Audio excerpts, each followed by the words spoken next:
community. So here's some of the recommendations that we came up with as a lab for the community. The takeaway here, none of them are tremendously complex. None of them are tremendously original, I'd argue. And that's really where we want to end up. We want to end up with stuff that can happen, take action, right? Because at the end of the day, one, this isn't some tremendous effort funded by an international foundation, right? So we want to be realistic. And two, we want to allow students as leaders to see this success and to be empowered by it, to say, hey, I want to go out and do this for the rest of my life. And I want to do bigger and bigger and bigger things, to the point where, yeah, maybe it is something where you look and say that is an incredible goal and an incredible achievement. So we finished up with these recommendations last spring. We've taken the summer without students, of course, to think about sort of what are the next steps. And we actually are going to continue working, as Neil mentioned, on this project for the next year. And we're going to try to support the neighborhood in making some of these things happen.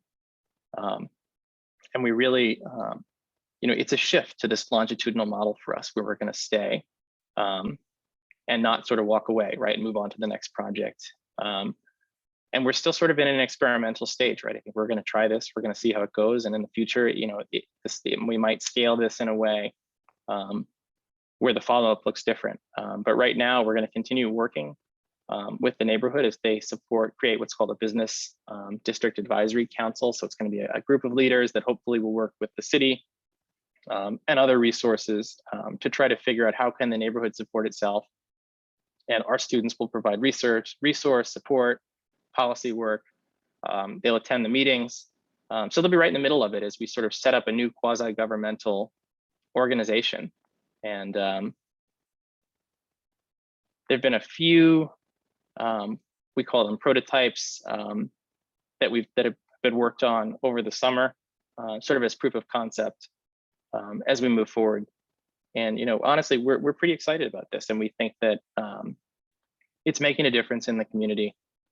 It's really creating opportunities for students to see themselves as professionals and as leaders, and again, to break out of that mold of walking in and saying, professor, how am I successful? What do I have to do? That's great.